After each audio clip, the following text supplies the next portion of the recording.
하나님의 말씀입니다. 온 땅에 주 여호와의 궤를 맨 제사장들의 발바닥이 요단 물을 밟고 멈추면 요단 물 곧 위에서부터 흘러내리던 물이 끊어지고 한 곳에 쌓여 서리라.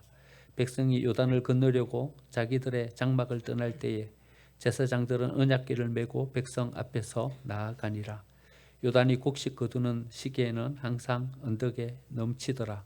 궤를 맨 자들이 요단에 이르며 궤를 맨 제사장들의 발이 물가에 잠기자 곧 위에서부터 흘러내리던 물이 그쳐서 사르단에 가까운 매우 멀리 있는 아담 성읍 변두리에 일어나 한 곳에 쌓이고 아라바의 바다 염해로 향하여 흘러가는 물은 온전히 끊어지매 백성이 여리고 앞으로 바로 건널새 여호와의 언약궤를 맨 제사장들은 요단 가운데 마른 땅에 굳게 섰고 그 모든 백성이 요단을 건너기를 마칠 때까지 모든 이스라엘은 그 마른 땅으로 건너갔더라.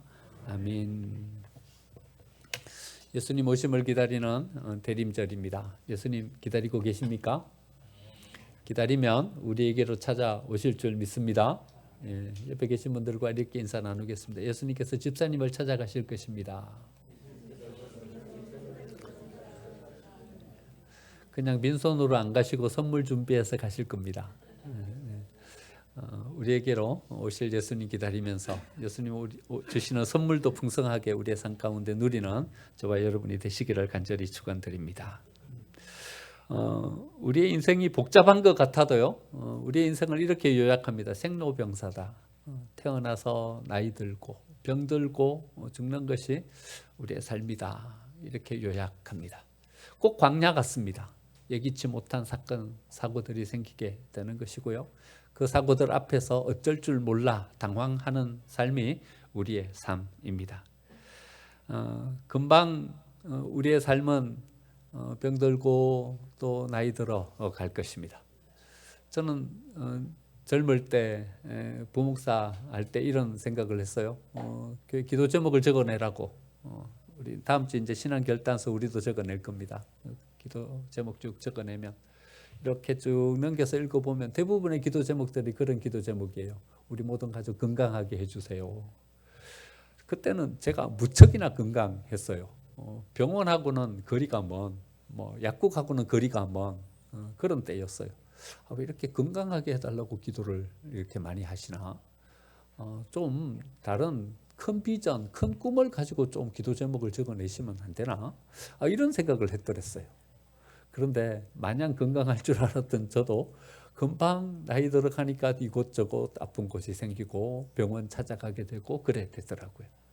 여러분 계속 건강할 것 같아도요. 금방 병듭니다. 병원하고 거리가 먼 삶을 살 것 같아도요. 금방 병원을 찾게 될 수밖에 없는 것이 우리의 삶입니다. 목회하면서 이렇게 주위에 계신 분들을 보니까는요. 생각보다도 훨씬 더 죽음이 빨리 우리를 찾아온다라는 것을 알게 됐어요. 대부분의 분들은요. 죽음을 준비하지 못하고 죽음을 맞이합니다. 왜냐하면요. 내가 이렇게 빨리 죽을 줄 몰랐어요. 이렇게 빨리 죽음이 나를 찾아올 줄 몰랐어요. 그래서 준비되지 않은 상태로 허겁지겁 이 세상의 삶을 마무리하는 이런 분들을 대부분 이렇게 옆에서 바라보게 됩니다. 우리의 삶이 그렇게 길지도 않고요. 그렇게 평안하지도 않은 것이 우리의 삶인 것 같습니다. 이곳저곳에서 찾아오는 어려움에 직면해야 되고 그거 극복하느라고 동분서주하다 보면 어느새 인생의 마지막에 다다라가 있는 우리를 발견하게 되는 것입니다.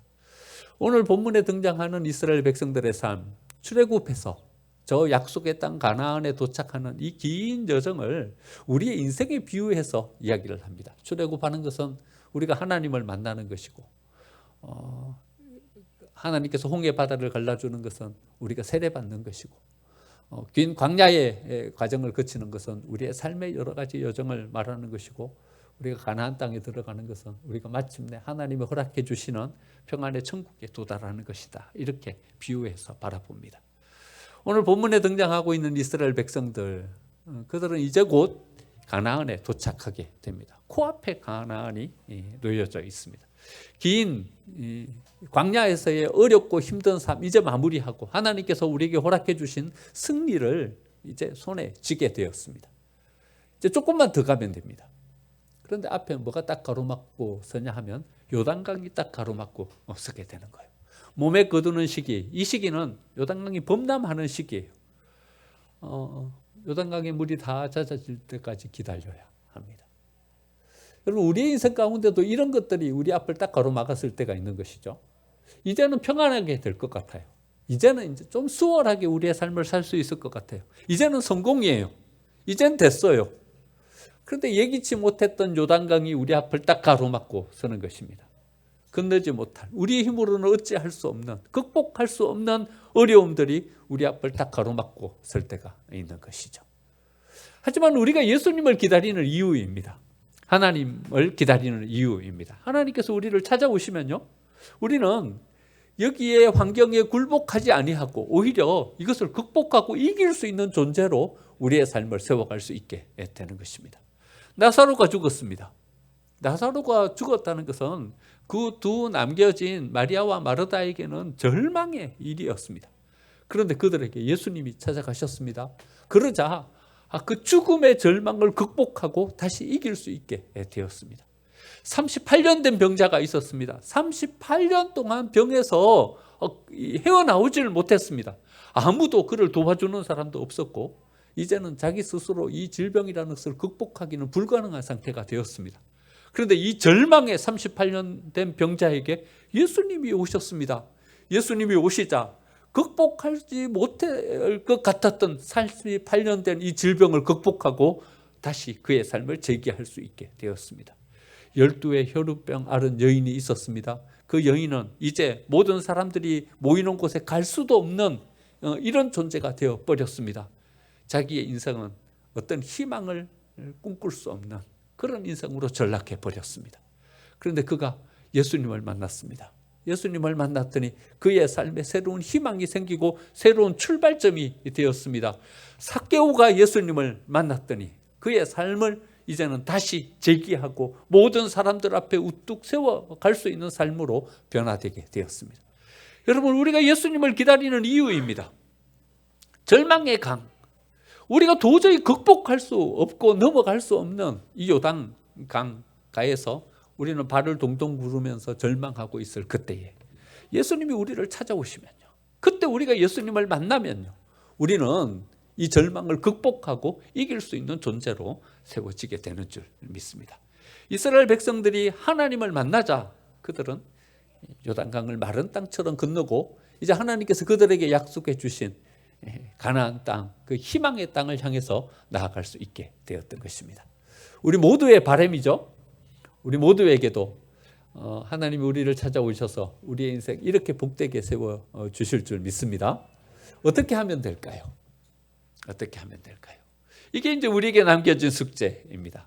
하나님 오시기만 하면요, 만나기만 하면 우리의 삶은 새롭게 됩니다. 어떻게 하면 될까요?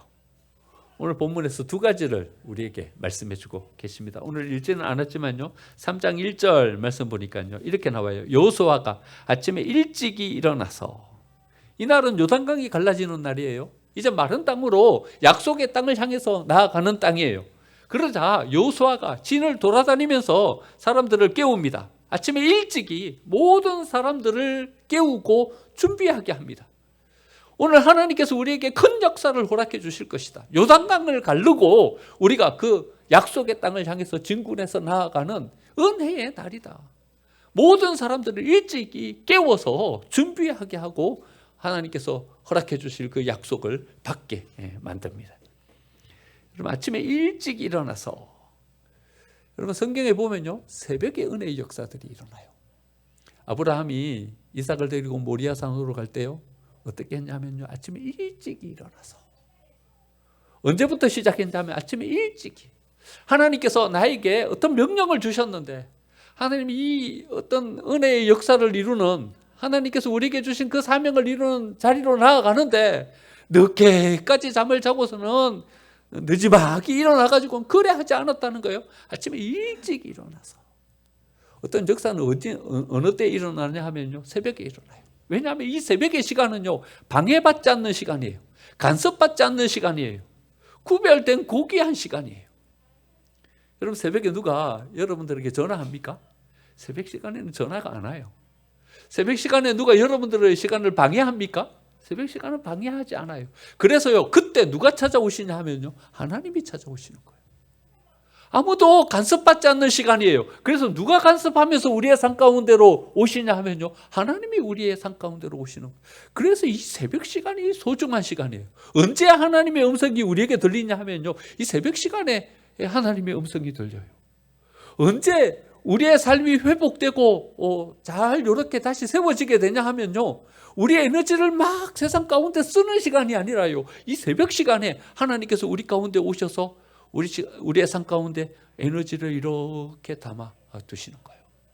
예수님 언제 부활하셨어요? 새벽에 부활하셨어요. 홍해는 언제 갈라졌어요? 새벽에 갈라졌어요. 요단강 언제 갈라졌어요? 새벽에 갈라졌어요. 여러분, 새벽에 은혜의 역사가 일어납니다. 여러분, 만나는 언제 내렸습니까? 새벽에 내렸어요. 여러분, 일찍 일어나야 돼요. 새벽에 아무도 간섭받지 않는 그 시간 앞에, 그 시간 하나님 앞에 서야 돼요. 그때 하나님의 은혜가 우리에게 임하는 것입니다. 만나가 뭡니까? 영의 양식이잖아요. 하나님께서 위로부터 허락해 주시는 양식이잖아요. 여러분, 우리가 아침, 점심, 저녁 세 끼 먹어야 우리의 삶을 살아갈 수 있듯이요, 한 새벽에 우리에게 허락해 주시는 그 말씀을 통해서 우리는 우리의 영적인 양식을 공급받고 쓰게 되는 줄 믿습니다. 그러면 새벽에 열심히 교회에 나오시는 분들 계셔요. 새벽 예배 열심히 하시는 분들 보면요, 여러분, 세상 사는 사람들이랑 별반 다름이 없는 어떤 삶을 살아가세요. 사고도 겪고요, 여러 가지 일도 경험하고요. 전화 받다 보니까 어떨 때는요, 아이고 저거 큰일 났는데 싶은 어떤 그런 소식도 전해지고요. 그래요. 그런데 새벽 예배 하시는 분들의 특징이 있어요.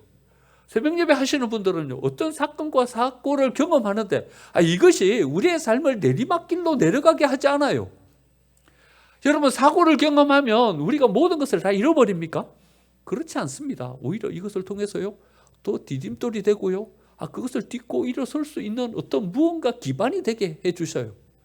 여러분, 우리의 삶 앞에 어떤 뭔가가 툭 터지고 뭔가가 잘못되는 이런 것들이요, 여러분, 마냥 우리에게 피해를 줍니까? 어떤 새로운 일을 시작할 수 있게 만들어 주시는 하나님의 시작점이 되기도 하는 것입니다. 로마서 우리 지난주 읽었죠? 로마서 읽으면서 10장 13절에 제 마음이 이렇게 머물렀어요. 누구든지 주의 이름을 부르는 자는 구원을 얻으리라. 왜 이 말씀이 제 마음 가운데 이렇게 남는지요? 한참이나 그 말씀 가운데 이렇게 머물렀어요. 누구든지 주의 이름을 부르는 자는 구원을 얻으리라. 하나님께서 우리에게 오셔서 우리에게 은혜를 베풀어 주시는 분이시구나. 누구든지 주의 이름을 부르는 자는 구원을 얻으리라. 어떤 어려움 가운데 있든지, 어떤 문제 가운데 직면해 있든지, 어떤 상황 가운데 있든지 거기서 구원을 얻으리라 말씀해 주시는 거예요. 그러면서 말씀을 이렇게 되돌려 보는데 11절에는 이렇게 말씀하고 계셔요. 누구든지 그를 믿는 자는 부끄러움을 당하지 아니하리라. 여러분, 우리가 여러 가지 일들을 경험하면서 우리가 두려워하는 게 뭡니까? 이 사고를 통해서 내가 부끄러움을 당하면 어떻게 할까? 여러 가지 이런 일들을 통해서 내가 창피한 어떤 그런 일들을 경험하면 어떻게 될까? 그게 우리의 마음 가운데 두려움인 것이죠. 그런데요, 이런 닥치고 여러 가지 사건은 생겨도 하나는 우리가 뭐라고 약속해 주고 계시냐 하면요, 누구든지 주의 이름을 믿는 자는 부끄러움을 당하지 아니하리라 말씀해 주고 계십니다. 그리고 12절 말씀 보니까 또 이렇게 말씀하고 계셔요. 그를 부르는 모든 사람에게 하나님은 부요하시도다 말씀하고 계셔요. 여러분, 우리가 사건을 경험할 때, 여러 가지 어려움 앞에 직면할 때 그것이 왜 두려워요? 내가 가진 것을 잃어버리면 어떻게 해야 될까? 그게 두려운 거예요. 상실인 거예요. 여러분, 우리가 사고라고 생각하는 것들, 사건이라고 생각하는 것들의 어떤 문제는요, 우리가 가진 것을 빼앗아가는 거예요. 우리 질병이 두려운 것은요, 건강을 빼앗기기 때문에 그래요. 여러분, 여러 가지 위험스러운 일들이 생기는 것은 직장을 잃게 되고 돈을 잃게 될까 봐 두려운 거예요. 그런데 여러 가지 문제들은 생겨요. 그런데 하나님은요, 이 모든 것들에 우리를 부요하게 하시는 분이세요. 여러분, 어떤 사건이, 어떤 일들이 그것이 우리를 부끄럽게 하는 것이 아니라 우리를 영광스럽게 세워주는 것이고요. 이런 모든 인생의 전환점을 통해서요, 우리의 인생이 더 발전되고 더 부유하게 만들어 주시는 줄 믿습니다. 새벽에 일찍 일어나서 하나님께 기도하며 우리가 최선을 다해서 열심을 내서 우리의 삶을 살아가며 하나님께서 이런 은혜로 우리에게 임하시는 줄 믿습니다. 여러분, 우리의 마음이 당기는 곳에서는요, 여러분 일찍 일어나게 되는 거예요. 우리의 어떤 기대를 가지고 가는 곳에서는요, 여러분 늦게까지 잠을 자지 않는 거예요. 일찍 일어나서 뭘 할 수 있게 되는 거예요. 저를 닮아서요, 저희 두 딸이 잠이 많아요. 늦게까지 잘 못 일어나요. 우리 나영이가 아침에 잠을 잘 못 깨요. 가면 맨날 저희 집사람이랑 씨름이에요. 잠 깨우느라고. 그런데 어느 날 새벽에 들어갔더니 이미 벌써 일어났어요. 일어나가지고 머리를 감고 막 머리를 만지고, 초등학교 6학년 때인가 5학년 때인가 그쯤 된 것 같아요. 막 부산해요. 뭐 이미 들어갔는데 일어나 있어요. 얘가 왜 일어나 싶었더니요, 그날 소풍 가는 날이야. 기대가 있는 거예요. 오늘 뭐 재미난 일이 있는 거예요. 그러니까 아침에 일찍 일어나가지고 머리 감고 준비하면서 막 그래 나아가는 거예요. 여러분, 하나님의 은혜가 기대가 되면 말이죠, 하나님 우리의 삶 가운데 임하셔서 우리에게 허락해 주실 어떤 은혜의 역사가 기대가 되면요, 늦게까지 잠자지 않아요. 느슨하게 우리의 삶 살지 않아요. 어떤 기대를 가지고요, 적극적으로 뭘 이루는 삶을 우리가 살아가게 된단 말이죠. 여러분, 하나님께서 베드로를 왜 부르셨을까요? 베드로라는 사람을 하나님께서 부르셔가지고 예수님의 수제자로 삼으시죠. 왜 베드로일까요? 누가복음 5장에 보면요, 예수님이 베드로를 부르시는 장면이 나와요. 그런데 베드로가요, 어떤 상황 가운데 있었냐 하면 밤새도록 그물을 내렸는데 물고기를 한 마리도 못 잡았어요. 저는 이 장면이요, 이렇게 묵상이 되더라고요. 밤새도록 그물을 내리고 올리고 내리고 올리고 했다는 거예요. 한 마리도 못 잡았는데. 그러면 이제 해가 니역니역 져가면 이제 물고기를 잡으러 갈릴리 호수로 나가는 거죠. 그런데 그물질을 한 10번 했는데 한 마리도 안 잡혀. 12시 되고 1시가 됐는데 한 마리도 안 잡혀. 그럼 어떻게 될까요, 여러분? 아이고, 오늘은 허탕이다. 그러면서 돌아오지 않겠습니까? 근데 베드로는 그 빈 그물을 날이 셀 때까지 내리고 올리고 한 거예요. 물고기가 잡히면요, 그물 내리고 올리는 일이 별로 힘들지가 않아요. 왜냐하면 그물을 올리는 것이 아니라 물고기를 잡아 올리는 것이기 때문에요. 물고기가 올라오는데 그게 힘이 들어요? 별로 힘이 들지 않죠. 물고기를 잡아 올리는 것이기 때문에요. 그런데 그물을 내렸다가 올리는데 물고기는 하나도 없고 빈 그물뿐이에요. 얼마나 힘이 들겠어요. 그걸 끝까지 할 수 있겠어요? 끝까지 하기가 어려운 거예요. 그런데 베드로는 어찌했냐 하면요, 성실하게 최선을 다하는 삶을 산 거예요. 날이 새도록 그 빈 그물을요, 내렸다 올렸다 한 거예요. 예수님 그걸 보신 거죠. 그물을 다 씻어놓고 이제 말리려고 걸어놨는데 예수님 이런 말씀하시는 거예요. 야, 그물 한 번만 더 내려라. 여러분, 내리실 수 있겠어요? 우리 이렇게 하는 거죠. 할 때까지 다 해봤어요. 할 때까지 다 해봤어요. 이제 더는 못해요. 탈진이에요. 번아웃 됐어요. 이제 나는 못해요. 여러분, 우리에게 나오셔서 예수님 이래 말씀하실 때요, 이때가 기회인 거예요. 여러분, 우리도 이런 경험을 할 때가 있어요. 이제 더 이상 못할 것 같아. 내가 할 때까지 해봤어. 내 삶 이제는 더 이상 기대하기도 힘들고 희망을 가지기도 힘들어. 그럴 때가 있는 거예요. 그때 예수님 우리에게 이렇게 말씀하시는 거죠. 한 번 더 그물을 내려봐라. 여러분, 그때가 기회예요. 왜냐하면요, 하나님은 어떤 상황 가운데서 우리를 찾아오시냐 하면요, 우리가 최선을 다한, 이제는 더 낼 힘이 없는 그 상황 가운데 우리를 찾아오시는 거예요. 누구에게 복을 주시냐 하면요, 끝까지 간, 이제는 견디고 인내하면서 나의 에너지를 모두 다 쏟아낸 그 정점의 상 가운데 하나님이 우리를 찾아오시는 거예요. 왜 찾아오시냐 하면요, 이제는 그물이 찢어지도록 우리에게 물고기를 주시기 위해서 그 정점에서 찾아오시는 거예요. 이제는 요단강을 갈라서 우리로 마른 땅으로 건너가게 하시기 위해서 그 정점에서 우리를 찾아오시는 거예요. 그러니까 여러분, 지쳐 계실 때요, 힘든 상황 가운데서 하나님께서 우리에게 뭔가를 요구하실 때, 그때는요, 여러분 딱 결단하시고 해야 되는 거예요. 어쩌면 그때 나아간 기도의 자리가 하나님께서 우리에게 은혜를 부어주실 기도의 자리가 될 수 있어요. 그때 나아가서 헌신한 그 헌신을 하나님께서 받으시고 우리에게 은혜를 베풀어 주실 수 있는 거예요. 여러분, 최선을 다해야 돼요. 최선을 다해야 돼요. 우리는 이 믿음을 이런 것이라고 착각해요. 그냥 하나님께 간절한 마음을 가지고 있으면 하나님께서 우리의 믿음을 보시고 우리에게 채워주시겠지. 여러분, 그건 믿음이 아니에요. 하나님을 오해하시는 거예요. 하나님은요, 최선을 다하지 않는 사람에게는 은혜를 주시지 않아요. 왜냐하면요, 최선을 다하지 않는 사람에게 은혜를 줘도요, 여러분, 그게 은혜인 줄을 몰라요.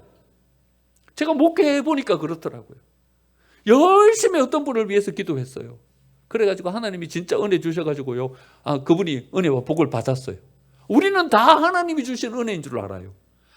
열심히 기도했기 때문에, 목이 터져라 부르짖으며 기도했기 때문에, 하나님이 이분에게 은혜를 주셨구나 알아요. 근데 정작 본인은요, 몰라요. 그게 은혜인 줄을 몰라요. 왜냐하면 자기가 최선을 다해서 뭔가를 하나 아무것도 없기 때문에요. 우연히 닥친, 우연히 내게 허락된 행운이라고 알아요. 하나님께 기도하지 않았기 때문에 그것이 하나님께서 내게 주신 것인 줄을 모르는 거예요. 저는 하나님이요, 우리가 어떤 최선을 다한 어떤 그 정점에서 우리에게 은혜를 베풀어 주시고 복을 허락해 주셔요. 여러분, 우리의 최선으로 살아가는 건 아니에요. 하지만 그 최선의 정점 거기에서 하나님은 우리에게 복을 주셔요. 하나님은 최고의 사람을 찾으시는 것도 아니에요. 하나님이 최고의 사람을 찾으시려면 예루살렘으로 가셨겠죠. 거기에 유수한 인재들이 많으니까. 그런데 예수님은 예루살렘으로 안 가고 실패자들이 모인 갈릴리 가버나움 거기 계셨어요. 하나님이 찾으시는 분은요, 최고는 아니에요. 하지만 최선을 다하는 사람을 찾아요. 최선을 다하는 그 사람에게 하나님은 은혜를 주시고 복을 주시는 것입니다. 여러분, 새벽에 일어나세요. 늦게까지 주무시지 마세요. 느슨하게 삶을 살지 마세요. 최선을 다하세요. 하나님이 최선을 다하는 그에게 은혜를 베풀어 주실 줄 믿습니다. 하나님은요, 두 번째로 어떤 것을 우리에게 요구하시냐면요, 말씀을 따라갈 것을 우리에게 요청하세요. 4절 말씀을 보면요, 이렇게 말씀하세요. 3장 4절요. 그러나 너희와 그 사이 거리가 2000규빗쯤 되게 하고 그것에 가까이 하지는 말라. 그래야하면 너희가 행할 길을 알리니. 이래 말씀하십니다. 하나님 출애굽한 이스라엘 백성들에게요, 말씀을 따라가는 훈련을 시켜요. 이 언약궤가 말씀이잖아요. 거기에 십계명 두 돌판이 들어있잖아요. 그러니까 언약궤를 따라가는 것은 그들이 말씀을 쫓아가는 거예요. 이스라엘 백성들에게 출애굽한 그 백성들에게 시킨 훈련이 두 가지가 있었어요. 하나는 새벽에 일찍 일어나는 훈련이었어요. 그것은 이 만나를 주시면서 그들에게 이런 훈련을 시키신 거예요. 일찍 일어나가지고 만나를 거두어야 그날 하루 먹을 양식이 있는 거예요. 늦게 일어나가지고 늦잠을 자가지고 해가 뜨고 난 다음에 가면요, 그 햇빛 때문에 만나가 다 쓰러져가지고 아무것도 없는 거예요. 그래서 그날 하루 양식을 얻으려면요, 아침에 일찍 일어나가지고 광야로 나아가야 그날 하루 얻을 양식을 얻을 수 있어요. 새벽에 깨우시는 거예요. 일찍이 깨서 성실하게 최선을 다해서 삶을 사는 훈련을 40년 동안 시키셨고요.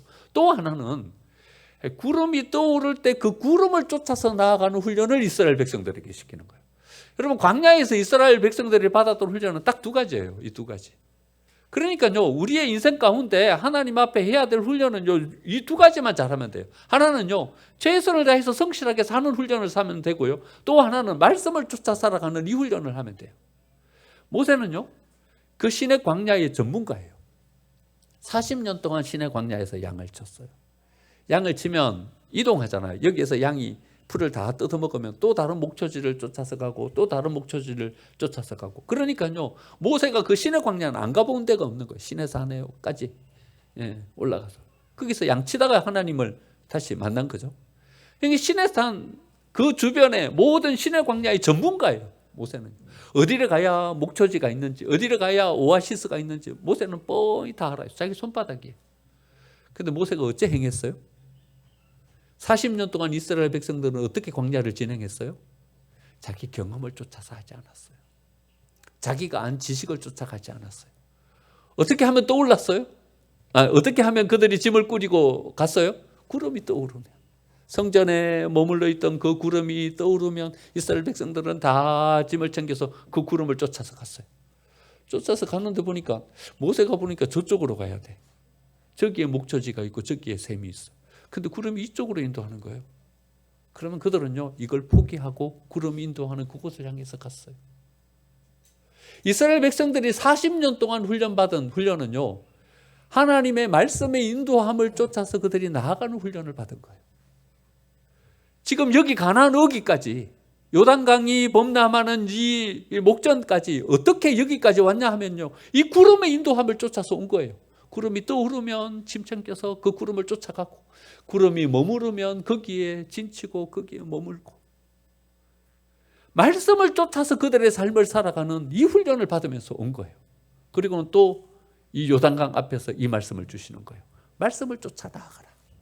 언약궤가 앞서 나아가면 너희들은 그 언약궤를 뒤쫓아서 그 언약궤를 뒤쫓아가라. 그렇게 요청하시는 거예요. 그런데 주목할 것은요 2,000규빗 거리를 떼라고 그래요. 거리를 떼고 가라 이렇게 말씀하세요. 여러분 거리를 떼고 가라는 말이 어떤 의미일까요? 약간 느슨하게 가도 된다는 말일까요? 그런 말씀은 아닐 것 같아요. 그렇죠? 저는 이렇게 묵상했어요. 2,000규빗 거리를 떼고 가라는 것은 자기 의지와 자기 결단을 가지고 말씀을 쫓으라는 거예요. 우리는요 자기 의지와 자기 결단을 가지고 하나님 앞에 나아오기보다는요 주변에 있는 사람들 때문에 나아가는 경우가 많아요. 특히 우리 교회 젊은이들 왜 교회에 나와서 예배하냐 하면요 부모님 때문에 부모님이 나와서 예배하라고 그러니까 나와서 예배해요. 예배해야 용돈 주니까 그래서 나와서 봉사하고 그래서 나와서 예배해요. 여러분 그러면 안 돼요. 물론 맨 처음에는 그래 시작해요. 부모님이 우리를 위해서 권면해 주시고 권유해 주시는 그것 때문에 나와요. 하지만요 하나님을 만나야 돼요. 하나님의 이끄심을 쫓아서 나와서 예배해야 되고 하나님의 이끄심을 쫓아서 우리의 삶에 신앙을 드려야 돼요. 우리 신앙은요 우리의 결단이에요. 우리의 의지여야 돼요. 우리의 결정으로 하나님을 쫓아가야 돼요. 그래야 하나님께로부터 임하는 은혜를 우리가 받게 되는 거예요. 여러분 주위에 있는 사람들과 함께 신앙생활을 하는 것 중요해요. 중요하지만 여기에 머물르면 안 돼요. 여기에 머물르면 어떻게 되냐 하면요 손잡고 요단강을 건너가야 돼요. 손잡고 요단강을 건너가면요 좀 수월할 거예요. 그렇죠? 혼자 가는 것보다 손잡고 가면 물살이 세도 내 혼자는 못 버텨도 여러 사람이 딱 손잡고 버티면 물살생 그 길을 건너갈 수 있지 않겠어요? 여러분 우리가 옆에 있는 다른 사람 손잡고 가는 것의 한계예요. 요단강이 멈추어 서서 마른 땅으로 건너가는 이 은혜는 체험 못하는 거예요. 평생 가도 어떻게 신앙생활을 하냐 하면요 주위에 있는 사람 손잡고 가는 거예요.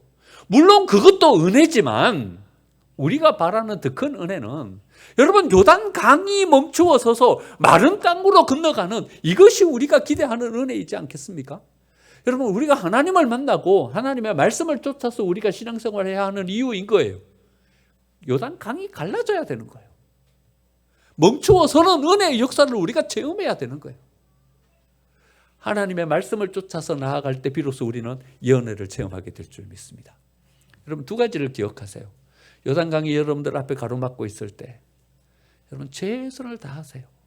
포기하지 마세요. 최선을 다하세요. 두 번째, 하나님의 말씀을 쫓아가세요. 그러면 강이 갈라질 줄 믿습니다. 강이 갈라지고 난 다음에 그들은 어떻게 했습니까? 마지막으로 하나님의 말씀이 이렇게 임했어요. 요단강 한가운데로 가가지고 12돌을 집어가지고 와라. 갖고 12지파 대표들이 다 가가지고 돌을 집어가지고 나왔어요. 여러분 이 돌 가지고 뭘 할까요? 사람들은 돌이 생기면요 뭘 하냐 하면 담을 쌓아요. 사람들은요 쌓을 뭔가가 풍성하게 주어지면 뭘 하냐 하면 성을 쌓아요. 성을 쌓아서요 이렇게 하는 거예요. 야 니네들은 알지도 못하는 은혜를 우리는 체험했다. 너희들하고 나는 달라. 이렇게 말하는 거예요. 여러분 우리 한국의 교회가 그러고 있잖아요. 세상 사람들을 바라보면서 세상 사람들을 무시하는 거예요. 야 교회에 임하는 은혜가 뭔지 너희들이 알기나 해? 구원받은 우리 그리스도인들의 어떤 이 우월함을 니네들이 알기나 해? 여러분, 우리 성을 쌓고 교회 안에 갇혀 살면서요, 약간 조소하듯 비하하듯 세상 사람들을 바라보는 거예요. 이러면 안 된다는 거예요. 하나님 우리에게 은혜를 주시고 우리의 영을 살려내시고 우리의 삶에 복을 주시면서요, 이 돌을 가져다가 성을 쌓고 벽을 쌓으라고 우리에게 이걸 주시는 것이 아닌 거예요. 그럼 우리가 영적 교만 가운데 빠져 있지 않아요? 다른 사람이 못 보는 것을 나는 봤어요. 그러면요, 성을 쌓는 거예요. 성을 쌓고는 이야기하는 거예요. 야, 니네들이 뭔 신앙생활을 알아? 나는 그래도 이런 영적 체험을 가졌어. 야, 방언도 못하는 사람들이 뭔 기도야? 자기 성을 쌓는 거예요. 벽을 쌓는 거예요. 그리고는 자기의 우월감 가운데 빠지는 거예요. 여러분, 돌을 가지고 와가지고 성 쌓으라고 말씀하셨어요? 벽을 쌓으라고 말씀하셨어요?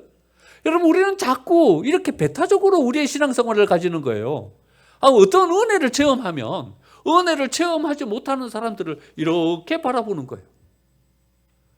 여러분, 그렇게 하라고 우리에게 은혜를 주신 것이 아니라 12돌을 가지고 와서 뭘 하라고요? 기념비를 세우라고요. 4장 7절 보니까 이 돌들이 이스라엘 자손에게 영원히 기념이 되리라, 이렇게 말씀하십니다. 내게만 임한 은혜가 아니라요, 하나님의 말씀에 순종하면 누구든지 누릴 수 있는 은혜라는 것을 이 기념비가 보여주는 거예요. 이 기념비가 뭐예요? 하나님을 믿기만 하면, 하나님을 신뢰하고 가기만 하면 우리처럼 너희도 이런 은혜를 체험할 수 있다. 그것을 보여주기 위해서 기념비를 거기다 세운 거예요. 우리가 첫 번째로 이 은혜를 체험했다. 그러니까 너희들은 두 번째로 이 은혜를 체험하는 사람이 되고, 우리의 자손들은 세 번째로 이 은혜를 체험하는 사람들이 되고, 지금 이 시대를 살아가는 우리들도 이때 요단강을 마른 땅으로 건넜던 그 사람들을 바라보면서 우리도 이런 기대와 희망을 가지고 나아가게 하는 거죠. 여러분, 배타적으로 우리의 신앙생활을 하면 안 되는 것입니다. 오픈해야 하는 것입니다. 예수님도 그의 신앙을 다 오픈하셨죠. 우리가 늘 묵상했던 말씀요, 요한복음 14장 12절 말씀. 내가 진실로 진실로 너희에게 이르노니 나를 믿는 자는 내가 하는 일을 그도 할 것이요 그보다 큰 일도 하리라. 진실로 진실로 내게 이르노니, 아멘 아멘, 반복해서 말씀하시죠. 이 히브리적 용법으로 말씀하신 거예요. 히브리어에는요, 최상급이 없어요. 비교급도 없어요. 그래서 그 말씀을 강조하려면 어떻게 하냐면요, 반복하는 거예요. 우리 전도서 묵상하고 있죠. 헛되고 헛되며, 헛되고 헛되니 모든 것이 헛되도다. 뭐예요? 강조하는 거예요. 강조. 그러니까 진실로 진실로 너희에게 이르노니, 예수님이 강조하면서 말씀하시는 거예요. 나를 믿는 자는 내가 하는 일을 그도 할 것이요 그보다 더 큰 일도 하게 될 것이다. 여러분, 예수님의 사역을 완전히 오픈하신 거예요. 병을 고쳐내는 사역 나만 해. 니네들은 못해. 그러니까 나에게 복종해. 이런 말씀하시지 않은 거예요. 내가 하는 일을 너희도 하게 될 것이다 말씀하시는 거예요. 죽은 사람 살려내는 것 나만 할 수 있어. 다른 사람은 못해. 야, 그러니까 다 나한테로 와. 나한테 다 복종하고 나한테 다 머리 숙이고 고개 숙여. 그래 말씀하시지 않은 거예요. 내가 하는 일을 너희도 할 것이요 그보다 더 큰 일도 하게 될 것이다 말씀하시는 거예요. 베드로도 그래서요, 죽은 사람을 살려내고요, 사도 바울도 죽은 사람을 살려내는 거예요. 예수님은요, 자기의 사역을 배타적으로 이렇게 자기 안으로 끌어들이고 성을 쌓고 벽을 쌓지 않으셨어요. 이걸 허무시고, 내가 하는 일, 이것은 내가 1번으로 했다. 그러니까 너는 2번으로 하고 너는 3번으로 하고 너희도 이것을 할 수 있는 사람으로 서라. 이래 말씀하시는 거예요. 여러분, 은혜를 체험했어요. 요단강이 갈라지는 은혜의 역사 가운데 우리의 삶을 살았어요. 여러분, 우리가 그것 때문에 교만해지면 안 되는 거예요. 그것을 모든 사람 앞에 오픈해야 되는 거예요. 내가 첫 번째로 이것을 경험했으니 너희들도 이 은혜를 체험하고 우리의 후손들도 이 은혜를 체험하고 설 수 있도록 그 길을 열어주어야 하는 것이죠. 여러분, 우리는 대림절 세 번째 주를 보내고 있어요. 우리의 삶 가운데 예수님이 오시기를 간절한 마음으로 기다립니다. 왜냐하면요, 우리의 삶이 요단강 앞에 직면해 있어요. 어찌 이 강을 넘어가야 될지 모르겠어요. 하지만요, 우리가 성실하게 최선을 다해서 하나님께로 나아가면 하나님께서 우리에게로 오실 것입니다.